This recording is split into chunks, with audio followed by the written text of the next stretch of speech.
Hi, I'm Carin Zissis of ASCOA Online. Picture a world map with just 13 countries. 13 countries that are mostly islands or geographically not very big. Just one is in Europe, one in Africa, and a few are in the Americas and the Pacific.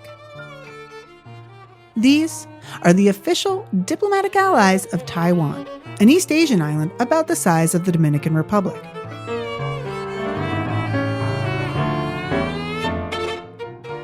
Taiwan has had a separate government since 1949 when the Communist Party took control in Beijing. But China considers it a renegade province and has long called for one China. No country boasts diplomatic relations with both, and over the course of the past 75 years, countries have been making a choice. China or Taiwan, and choose they have. The vast majority have opted for China, the world's second largest economy, and a country that's only growing in influence.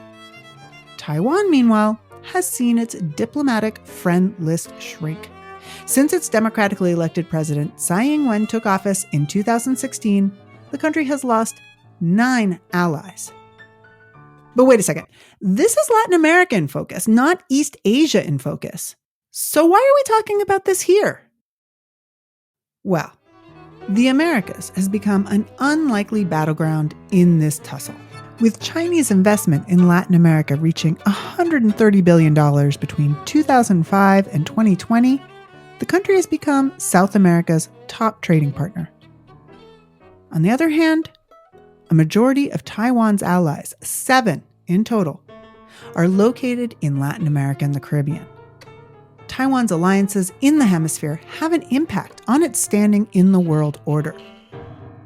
This comes as Chinese warships engage in exercises just off Taiwan's shores, exacerbating tensions between Beijing and Washington, which supports Taiwan without having full relations. Taiwanese ties are also a talking point in 2 upcoming Latin American elections, Paraguay's in April and Guatemala's in June. Gracias, Taiwan. 1, 2, y 3. Guatemalan President Alejandro Giammattei led locals in thanking Taiwan. It's not impossible these 2 countries could follow in the path of Honduras, which just recently ditched ties with Taipei in favor of those with Beijing. So as Taiwan's allies switch sides, why are there still so many countries in the Americas that are sticking with Taipei? Part of it is just the affinity between democracies. But another part of it is that in the Caribbean economies, what Taiwan is able to provide is sufficient for the economic growth and needs of those Caribbean countries. I want to caveat that for now, right? It is sufficient for now. That's Leland Lazarus, Associate Director of Research at Florida International University, and an expert on China's role in Latin America. He spoke with me about the America's status in this geopolitical tug of war, what Chinese investment in the region looks like, and what Washington's role should be in all of this. You're listening to Latin America in Focus. Latinoamérica en Foco. América Latina em Foco. A podcast by America Society, Council of the Americas on politics, economics, and culture in the region. Leland, it's a pleasure to have you on the show. I wonder if you can tell us how you came to have this focus on East Asia and Latin America. Well, Carin, first and foremost, thank you so much for the opportunity and the honor to be on the show.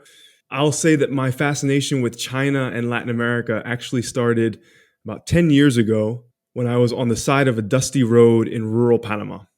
Now, let me just explain. I'm Panamanian American, and early on in college, I finally had the opportunity to go back and visit the country of my heritage and teach English in the rural area called La Villa de los Santos. And I had to walk a dusty road in order to get to the little elementary school where I taught English. And on the way to that school, there was a little shop where I would always stop to get a little drink or some snacks.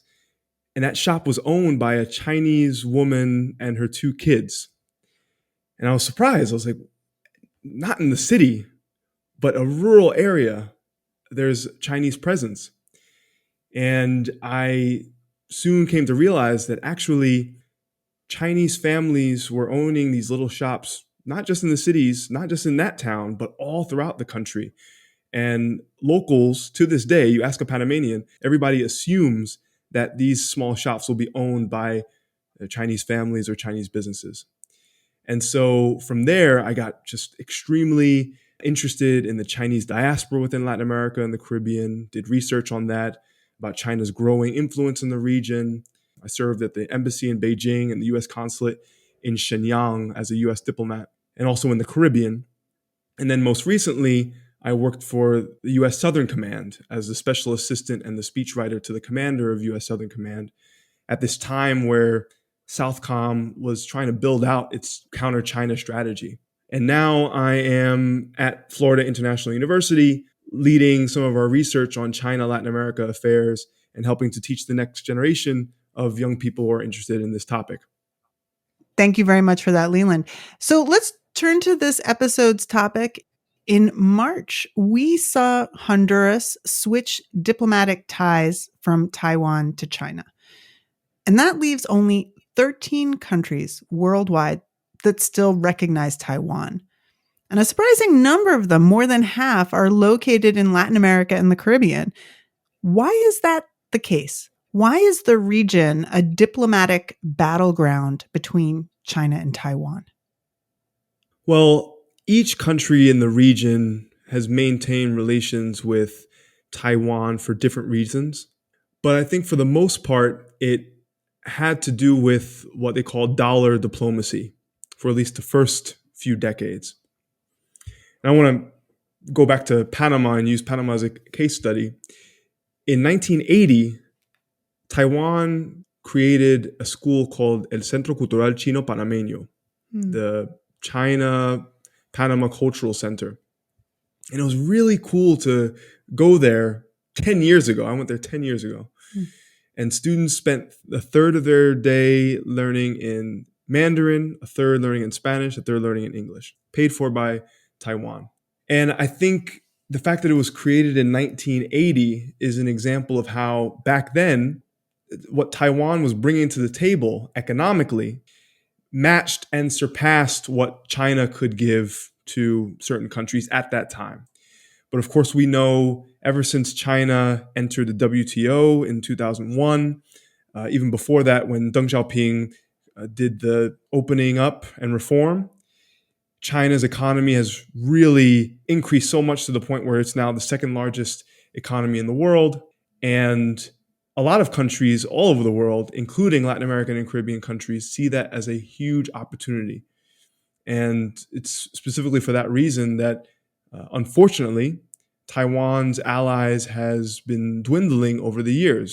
Mm-hmm. One thing I wanted to talk about too is the fact that Honduras switched recognition wasn't much of a surprise because the government of President Xiomara Castro, she had already given signs that she wanted to do that. Although there did appear to be particular tensions when this happened, with the suggestion that the Honduran government had asked Taiwan for $2.5 billion in aid. What should we expect to see next in Honduras in terms of Chinese ties? I'm interested in seeing what might happen now in Honduras now that it has switched recognition to China. But generally, once countries switch ties from Taiwan to China, from Taipei to Beijing, what kind of changes do we start to see in those countries? Well, usually the next step is to sign an official agreement to join the Belt and Road Initiative. Already in this region, there are 21 countries that are signatories of the Belt and Road. Of course, Honduras will probably be the 22nd anytime soon. And with that comes the ability to get loans that otherwise would be a little bit more difficult to get from international financial institutions like the World Bank and the IMF in order to finance huge mega projects. Think key infrastructure, think roads, think dams, think bridges. In Honduras' case in particular, there is the Paducah project, which is a hydroelectric dam project that actually a Chinese company is already bidding and in the process of potential construction. And what Honduras needed was the financing for that. So you had mentioned the request for the $2.5 billion. That would have paid for three things: a hospital, that Paducah hydroelectric dam, and then also assistance in helping Honduras pay down its debt, which of course the Taiwan foreign minister, Joseph Wu, had said, we're not going to engage in this kind of dollar diplomacy. Mm-hmm. But I think that Honduras is a perfect example of how, from a lot of Latin American and Caribbean countries' perspective, there is no economic security versus national security, right? From their perspective, economic security is national security. And if they are able to get financing from another country in order to build needed infrastructure to help everyday people sell their crops or to get water or to get electricity, well, that is national security from their point of view. Now, can I ask you, what have been some of the things that we have seen in the countries that have switched recognition over time, or some of the countries that are already in the Belt and Road Initiative? What are some of the things that we're seeing in terms of trends in the region that come with this Chinese investment? I would say you've seen the good, the bad, and the ugly when it comes to Chinese investment in the region. So let's start with the good. The good is that some Chinese state-owned enterprises and just Chinese private companies in general have been some of the largest investors in renewable energy throughout the region. I'm thinking specifically of a Chinese company that has financed a solar park project in Argentina, the largest solar park project throughout the whole region, funded by the Chinese. You have much needed roads like the North-South Highway in Jamaica in order to link one end of the island to the other, funded by the Chinese. But then you have some bad and ugly. And a specific example of this is the Coca-Cola Sinclair Dam in Ecuador, which was funded by a Chinese state-owned enterprise called Sinohydro in 2016. You fast forward to today, and there are 17,000 cracks in it. It's causing environmental erosion. Local populations are protesting it. And the Ecuadorian government has actually sued Sinohydro for such shoddy work. Mm-hmm. Now, there are two elections coming up this year in the region in which recognition of Taiwan is on the line and has become a foreign policy talking point, as a matter of fact. One is Paraguay later in April, and the other is Guatemala in June. These are also the two largest economies of the 13 countries that still recognize Taiwan. So what do these two countries mean for this diplomatic tug of war, and particularly to Taiwan? Well, Paraguay's election is coming up in just a few weeks, April 30th. Of the state. Paraguay is set to hold a presidential election in April, and already the opposition's candidate has vowed to break official ties with Taiwan if elected. And the current president, Mario Abdo Benitez, he's finished with his term.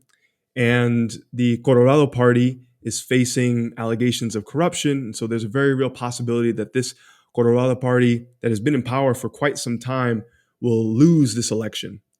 So the current frontrunner is a man by the name of Efraín Alegre. And while Taiwan isn't necessarily front and center in the sort of local election discussions, there has been pressure on Paraguay from China in the past.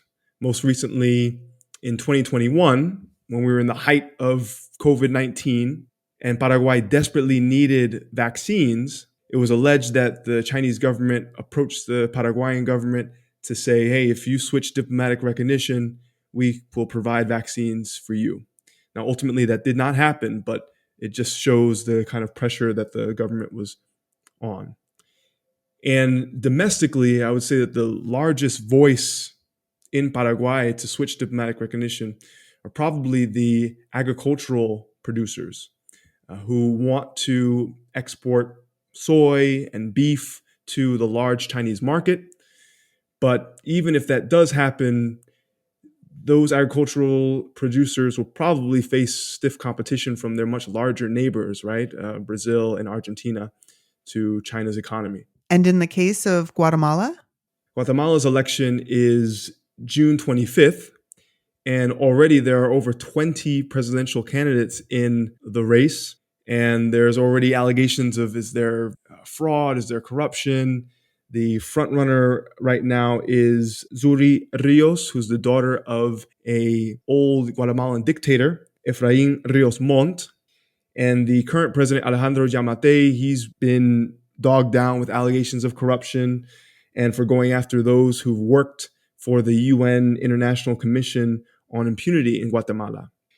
And just like in Paraguay, even though Taiwan is not necessarily front and center in the current debates, last year, Reuters and some other news reports alleged that Taiwan had actually paid lobbying fees for the Guatemalan government to lobby in Washington.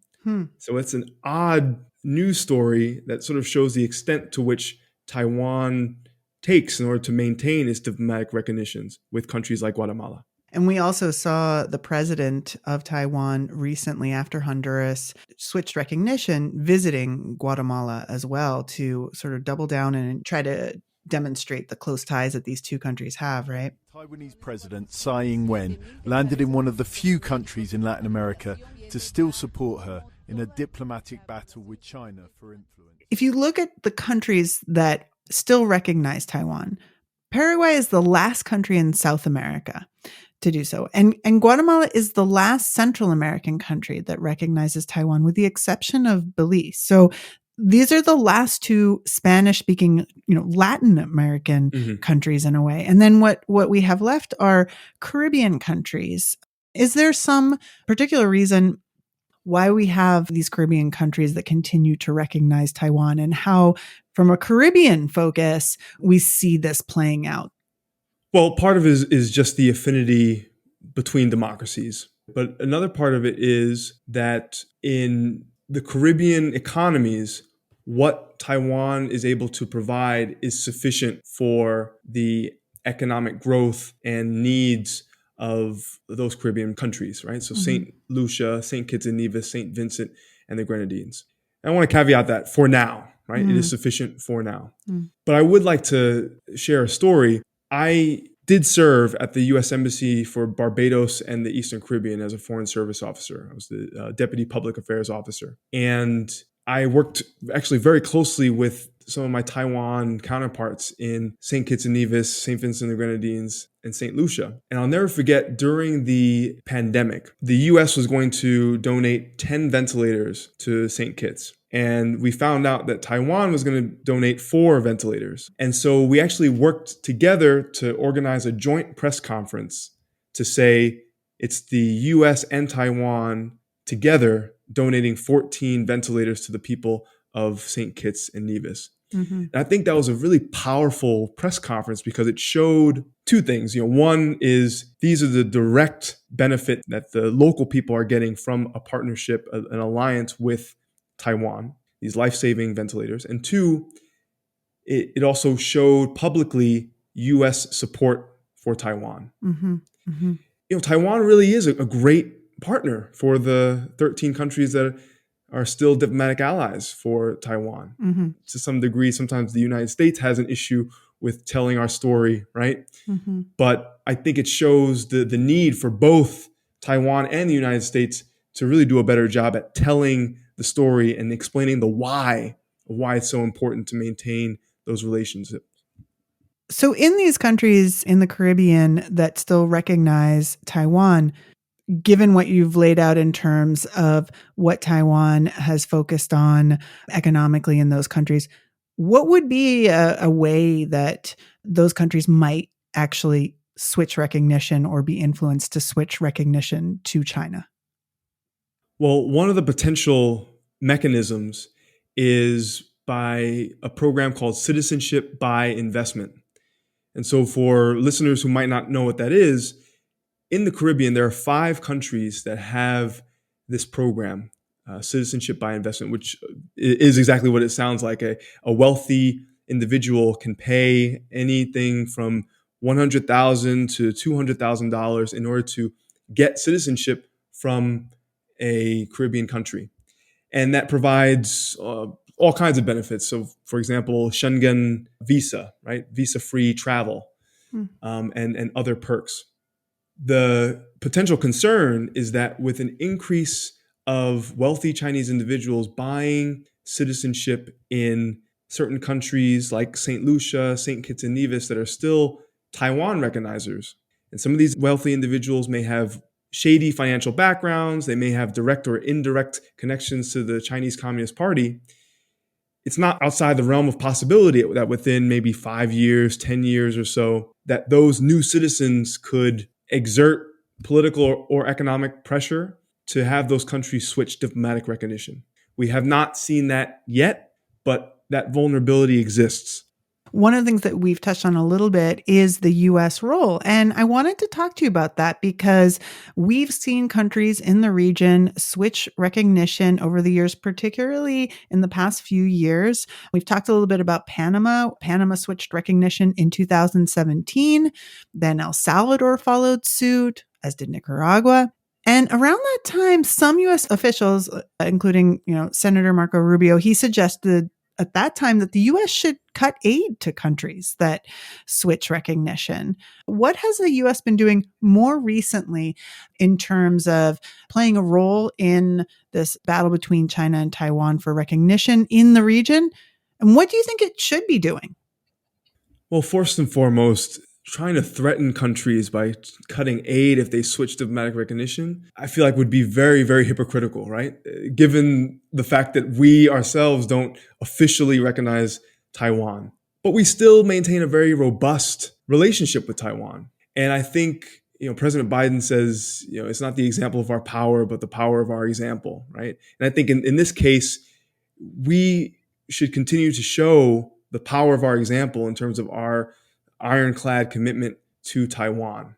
What does that mean on the ground? Sometimes it means things that are very simple, like inviting the Taiwanese to our independence parties, right? I mean, sometimes that doesn't happen because embassies or specific diplomats on the ground are still a bit weary about, hey, to what extent can I actually engage with my Taiwan counterparts?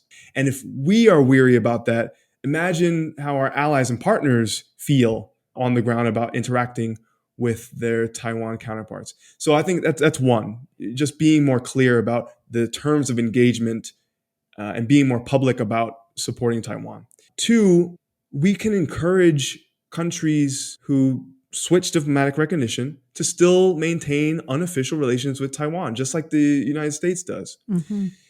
I'm talking to you from Miami, and there is a Taiwan Economic and Cultural Office here in Miami, which is amazing. They do amazing work. And Taiwan, by the way, is I think the 6th largest user of the Port of Miami, which is an interesting stat. But for all intents and purposes, it is a consulate, right? Why aren't more countries doing that? I know some answers may be that they may be afraid of economic repercussions on the part of China. Well, then in that case, that's another way in which the United States and our allies and partners can support countries that decide to maintain, relations with both.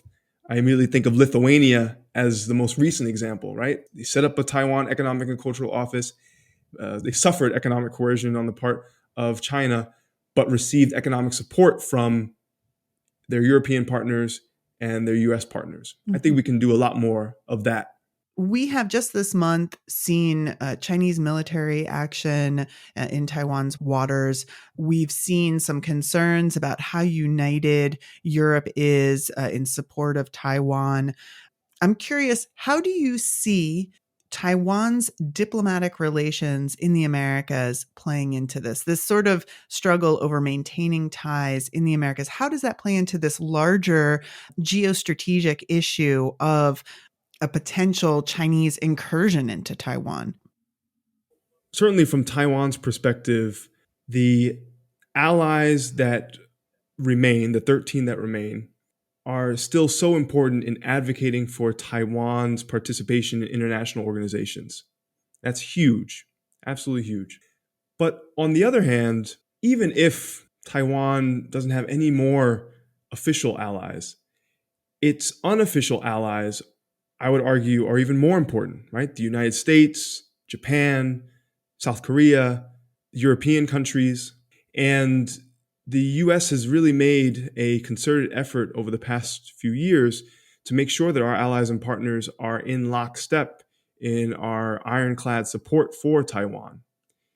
And so you see increased participation on the part of some European countries in the freedom of navigation operations along the Taiwan Straits and elsewhere in the Pacific.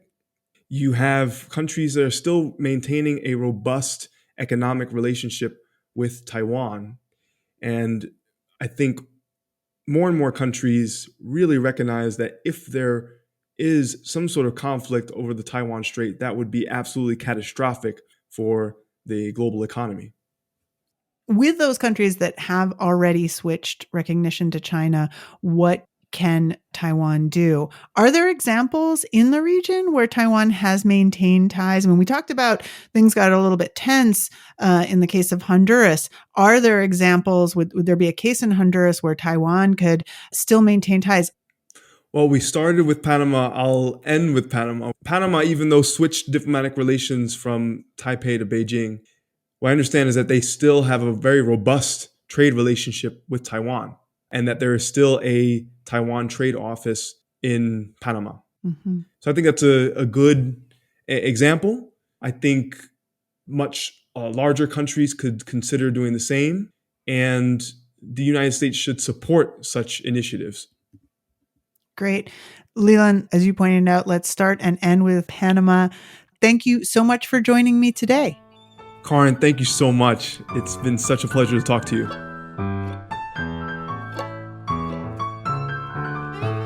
Thank you for listening.